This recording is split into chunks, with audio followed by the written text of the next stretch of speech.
Assalamualaikum warahmatullahi wabarakatuh. Perkenalkan, nama saya Sri Marhayuni. Saya akan mempresentasikan materi saya yang berjudul Dakwah Islamiyah. Latar belakang. Dakwah merupakan bagian yang sangat penting di dalam Islam karena berkembang tidaknya ajaran agama Islam dalam kehidupan masyarakat merupakan aktivitas dari berhasil tidaknya dakwah yang dilaksanakan sebagai ajaran yang menuntut penyampaian dan penyebaran. Setiap muslim senantiasa berada dalam kisaran fungsi dan misi risalah melalui media dakwah baik ke dalam maupun keluar lingkungan umat Islam. Dengan memperhatikan akidah, akhlak, dan ketentuan lainnya yang intinya sesuai dengan konsep Islam dalam kurung Saifuddin 1996.21. Pembahasan. Hakikat dakwah Islam. Istilah dakwah Islam diungkapkan secara langsung oleh Allah Subhanahu wa taala dalam ayat-ayat Al-Qur'an. Kata dakwah oleh Al-Qur'an digunakan secara umum, artinya Allah masih menggunakan istilah dakwah Allah atau dakwah Islam dan dakwah ilanar yaitu dakwah setan. Oleh karena itu, dalam tulisan ini dakwah yang dimaksud adalah dakwah ila Allah yaitu dakwah Islam. Secara terminologi, para ahli berbeda-beda dalam memberikan pengertian tentang dakwah Islam. Ada yang mengartikan dakwah Islam secara luas seperti Hasan al-Banna. Ada yang memberikan pengertian bahwa dakwah merupakan transformasi sosial, seperti Adi Sasono. Dawam menafsirkan dakwah secara normatif, yakni mengajak manusia ke jalan kebaikan dan petunjuk untuk memperoleh kebahagiaan di dunia dan akhirat. Meskipun terjadi perbedaan-perbedaan, tetapi sebenarnya pendapat-pendapat mereka memiliki benang merah yang dapat menjadi titik temu dan hakikat dari dakwah itu sendiri, yakni dakwah Islam sebagai aktivitas atau proses mengajak kepada jalan Islam. B. Materi dakwah. Namun secara global, materi dakwah dapat diklasifikasikan menjadi 3 hal yang pada dasarnya ketiganya bersumber dari Al-Quran dan Hadits. 3 hal itu adalah yaitu yang pertama masalah keimanan atau akidah, yang kedua masalah keislaman atau syariah, yang ketiga masalah budi pekerti atau akhlakul karimah. Baiklah, saya akan menjelaskan tentang masalah keimanan atau akidah. Dalam Islam, permasalahan akidah yaitu masalah-masalah yang mencakup keyakinan. Keyakinan yang erat hubungannya dengan rukun iman. Dalam pembahasannya bukan saja tertuju pada hal-hal yang wajib diimani, akan tetapi materi dakwanya juga mencakup masalah-masalah yang menjadi lawannya, seperti syirik, ingkar terhadap keberadaan Tuhan, dan sebagainya. Yang kedua, masalah keislaman atau syariah. Permasalahan yang berhubungan dengan masalah syariah bukan saja terbatas pada masalah ibadah kepada Allah, namun permasalahannya juga mencakup pada masalah yang berkenaan dengan pergaulan hidup antar sesama manusia, seperti masalah hukum jual beli, berumah tangga, warisan, dan lainnya. Begitu juga dengan segala bentuk larangan Allah, seperti mabuk, mencuri, berzina, dan sebagainya. Hal itu juga termaksud masalah yang menjadi materi dakwah. Yang ketiga yaitu masalah budi pekerti atau akhlakul karimah. Sebagai materi dakwah, akhlak lebih tepat dikatakan pelengkap bagi keimanan dan keislaman seorang. Namun bukan berarti masalah akhlak tidak penting, karena bagaimanapun juga iman dan Islam seseorang tidak akan sempurna tanpa dibarengi dengan perwujudan akhlakul karimah. Dalam buku yang berjudul Dakwah Aktual, mengatakan sirah Nabiyah mengajarkan kepada kita bahwa materi pertama yang menjadi landasan utama ajaran agama Islam yang disampaikan Rasulullah SAW kepada umat manusia adalah masalah yang berkaitan dengan pembinaan akidah salimah, keimanan yang benar, masalah al-insan, tujuan program, status, dan tugas hidup manusia di dunia, dan tujuan akhir yang dicapainya, al-musawah, persamaan manusia di hadapan Allah Subhanahu wa Ta'ala, dan al adalah keadilan yang harus ditegakkan oleh seluruh manusia dalam menata kehidupannya. Hal yang penting yang harus disadari yaitu semua ajaran yang disampaikan itu atau materi dakwah bukanlah semata-mata berkaitan dengan eksistensi dan wujud Allah Subhanahu wa Ta'ala, akan tetapi bagaimana menumbuhkan kesadaran mendalam agar mampu mewujudkan atau memanifestasikan akidah, syariah, dan akhlak dalam ucapan, pikiran, dan tindakan dalam kehidupan sehari-hari. C. Metode dakwah terbagi menjadi 4, yaitu yang pertama pengertian metode, kedua bentuk-bentuk metode dakwah, ketiga sumber metode dakwah, dan keempat aplikasi metode dakwah Rasulullah. Itu kita bahas yang pertama, yaitu pengertian metode dakwah. Dari segi bahasa, metode dakwah berasal dari dua kata, yaitu meta artinya melalui dan hodos artinya jalan atau cara. Dengan demikian kita dapat artikan bahwa metode adalah cara atau jalan yang harus dilalui untuk mencapai suatu tujuan. Sedangkan dakwah menurut pendapat Bakhtiar Qauli adalah suatu proses menghidupkan peraturan-peraturan Islam dengan maksud memindahkan umat dari suatu keadaan kepada keadaan lain. Sedangkan Syekh Ali Mahfudz berpendapat dakwah adalah mengajak manusia untuk mengerjakan kebaikan dan mengikuti petunjuk, menyuruh mereka berbuat baik dan melarang mereka dari perbuatan jelek, agar mereka mendapat kebaikan dunia dan akhirat. Yang kedua yaitu bentuk-bentuk metode dakwah. Terbagi lagi menjadi 3. Yaitu yang pertama al-hikmah. Sebagai metode dakwah, al-hikmah diartikan bijaksana, akal budi yang mulia, dada yang lapang, hati yang bersih, menarik perhatian orang kepada agama atau Tuhan. Al-hikmah juga diartikan sebagai kemampuan dai dalam memilih, memilah, dan menyelaraskan teknik dakwah dengan kondisi objektif mad'u.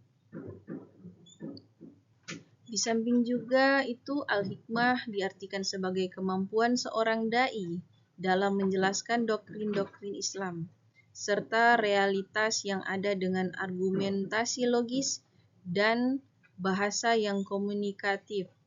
Oleh karena itu, al-hikmah adalah sebagai sebuah sistem yang menyatukan antara kemampuan teoritis dan praktis dalam dakwah. Yang kedua yaitu al-mauzatul hasanah. Makna al-mauzatul hasanah adalah kata-kata yang masuk dalam qalbu dengan penuh kasih sayang dan ke dalam perasaan dengan penuh kelembutan. Tidak membongkar atau membeberkan kesalahan orang lain, sebab kelemah lembutan dalam menasihati seringkali dapat meluluhkan yang keras dan menjinakkan kolbu yang liar. Ia lebih mudah melahirkan kebaikan daripada larangan dan ancaman. Ketiga yaitu al-mujadalah billati hiya ahsan. Maksudnya adalah tukar pendapat yang dilakukan oleh dua belah pihak secara sinergis, yang tidak melahirkan permusuhan dengan tujuan agar lawan menerima pendapat yang diajukan dengan memberikan argumentasi dan bukti-bukti yang kuat. Sumber metode dakwah ada 3, yaitu yang pertama Al-Quran, yang kedua hadits atau sunnah Rasul, Dan yang ketiga yaitu sejarah hidup para sahabat dan fuqaha. Ada lagi satu sumber metode dakwah yaitu pengalaman. Jadi sumber metode dakwah ini ada 4. Yang pertama Al-Quran, kedua hadits atau sunnah Rasul, yang ketiga sejarah hidup para sahabat dan fuqaha, dan yang keempat yaitu pengalaman. Dan yang terakhir yaitu aplikasi metode dakwah Rasulullah. Ada 5. Yang pertama di sini pendekatan personal, pendekatan pendidikan, pendekatan diskusi, pendekatan penawaran, dan terakhir pendekatan misi. D. Teknik dan taktik dakwah. Ada 2. Yang pertama pengertian teknik dakwah dan kedua pengertian taktik dakwah. Saya akan menjelaskan yang pertama pengertian teknik dakwah. Teknik adalah cara yang dilakukan seseorang dalam rangka mengimplementasikan suatu metode untuk merealisasikan strategi yang telah ditetapkan. Kita memerlukan metode. Strategi menunjuk pada sebuah perencanaan untuk mencapai suatu tujuan, sedangkan metode adalah cara yang digunakan untuk melaksanakan strategi. Dalam setiap penerapan metode dibutuhkan beberapa teknik. Pada garis besarnya, bentuk dakwah ada 3 yaitu dakwah lisan atau dakwah bil al-lisan. Yang kedua, dakwah tulis atau dakwah bil al-qalam. Yang ketiga, dakwah tindakan atau dakwah bil al-hal. Berdasarkan ketiga bentuk dakwah tersebut, maka metode dan teknik dakwah dapat diklasifikasikan sebagai berikut, yaitu yang pertama, metode ceramah, yang kedua, metode diskusi, yang ketiga, metode konseling, keempat, metode karya tulis, kelima, metode pemberdayaan masyarakat, dan yang terakhir, metode kelembagaan. Selanjutnya yang kedua, pengertian taktik dakwah. Taktik adalah gaya seseorang dalam melaksanakan suatu teknik atau metode tertentu. Taktik sifatnya individual. Masing-masing pendakwah memiliki taktik yang dalam menggunakan teknik yang sama. Setiap pendakwah yang menjalankan kegiatan dakwah masing-masing memiliki pendekatan, strategi, metode, teknik, dan taktik yang berbeda satu sama lain. Taktik dakwah dapat menjadi identitas individu. Setiap orang cenderung pada taktik tertentu. Meski taktik yang lain bisa dilakukannya, ada taktik dominan dalam diri kita. Sehingga ini yang sering muncul dari kita, baik disadari maupun tidak disadari. Taktik hampir sama dengan karakter kita. Media dakwah. Ada 3 yaitu yang pertama pengertian sarana atau media dakwah, yang kedua urgensi sarana atau media dakwah, dan yang ketiga macam-macam media dakwah. Saya akan menjelaskan tentang yang pertama yaitu pengertian sarana atau media dakwah. Kata sarana sering juga diartikan sama dengan media, yang berasal dari bahasa Latin medius, yang berarti perantara. Secara etimologis, sarana adalah segala sesuatu yang dipakai sebagai alat dalam mencapai maksud dan tujuan. Secara terminologi, media adalah alat atau sarana yang digunakan untuk menyampaikan pesan komunikator kepada khalayak. Yang kedua yaitu urgensi sarana atau media dakwah. Urgensi media dakwah dalam Islam adalah mempermudah suatu proses pelaksanaan penyampaian pesan dakwah secara efektif. Dengan adanya aneka macam media, seorang dai dapat memilih dan menggunakan media yang tepat dalam menyampaikan pesan yang disampaikan, dan dengan media dakwah komunikasi dapat merasa dekat dengan khalayak. Yang ketiga yaitu macam-macam media dakwah.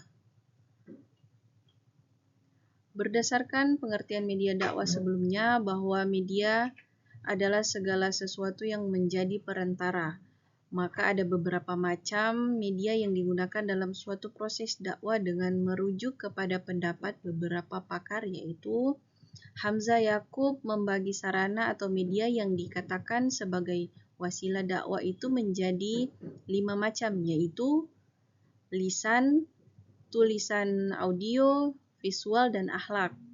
Secara umum, pembagian Hamzah Yakub ini tergolong dalam 3 sarana, yaitu sebagai berikut. Yang pertama yaitu spoken words,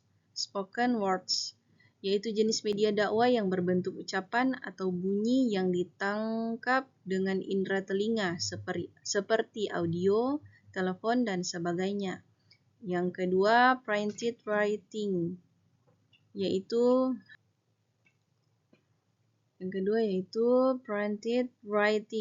media dakwah yang berbentuk tulisan, gambar, lukisan, dan sebagainya yang dapat ditangkap dengan indera mata. Yang ketiga yaitu the audio visual, yaitu media yang berbentuk gambar hidup yang dapat didengar sekaligus dapat dilihat seperti TV, film, video, dan sebagainya. Dari segi sifatnya, media dakwah dapat digolongkan menjadi 2 golongan, yaitu yang pertama media tradisional, yaitu sebagai macam seni pertunjukan yang secara tradisional dipentaskan di depan umum, terutama sebagai hiburan yang memiliki sifat komunikatif seperti ludruk, wayang, dan drama. Dan yang kedua, media modern yang diistilahkan juga dengan media elektronik, yaitu media yang dihasilkan oleh teknologi antara lain TV, radio, pers, dan lain-lain. Selanjutnya, F. Sasaran dakwah Islamiyah. Meskipun Al-Quran secara simpel memberikan pengertian tentang sasaran dakwah, namun dalam beberapa ayatnya, Al-Quran juga memberikan istilah-istilah sasaran dakwah yang lebih khusus. Muhammad Abdul Al-Fat Al-Bayanuni dalam Al-Madkhal ila Ilmi Al-Da'wah menyebutkan beberapa istilah khusus sasaran dakwah Islamiyah berdasarkan Al-Quran. Di antaranya, istilah berdasarkan sudut pandang ilmu, istilah berdasarkan sudut pandang imam terhadap Al-Quran terdiri dari 2 kelompok sasaran dakwah. Dakwah ke dalam kalangan umat Islam atau internalisasi dakwah, dan dakwah ke kalangan non-muslim. Selanjutnya, masyarakat muslim dapat sebutan dengan istilah ummah atau al-istijabah dalam sudut pandang yang lebih sempit. Ruang lingkup ummah terbagi lagi berdasarkan kualitas-kualitas keimanan mereka. Al-Quran menyebutkan masing-masing bagian tersebut dengan istilah-istilah tertentu seperti fasik, fajir, salih, takwa, dan sebagainya. Sedangkan kalangan non-muslim mendapat sebutan dengan istilah kafir. Keduanya termaksud dalam satu cakupan dakwah yang disebut dengan umat al-dakwah atau masyarakat sasaran dakwah. Kesimpulan. Yang pertama, hakikat dakwah Islam pada 3 term, yaitu kebebasan, rasionalitas, dan universalisme. Yang kedua, materi dakwah dapat diklasifikasikan menjadi 3 hal, yang pada dasarnya ketiganya bersumber dari Al-Quran dan Hadits. 3 hal itu adalah masalah keimanan, keislaman, dan budi pekerti. Yang ketiga, bentuk-bentuk metode dakwah, yaitu al-hikmah, maido hasana, mujadalah billati hiya ahsan. Yang keempat, teknik dan taktik dakwah. Teknik persiapan ceramah, teknik penyampaian ceramah, teknik penutupan ceramah. Dan yang kelima, media-media yang digunakan untuk berdakwah adalah media visual, auditif, dan audio visual. Yang terakhir, sasaran dakwah adalah semua manusia dari berbagai lapisan masyarakat dilihat dari sosiologisnya, psikologisnya, usianya, sosial ekonomisnya, maupun tingkat intelektualnya. Sekian materi presentasi saya, semoga bermanfaat. Terima kasih. Assalamualaikum warahmatullahi wabarakatuh.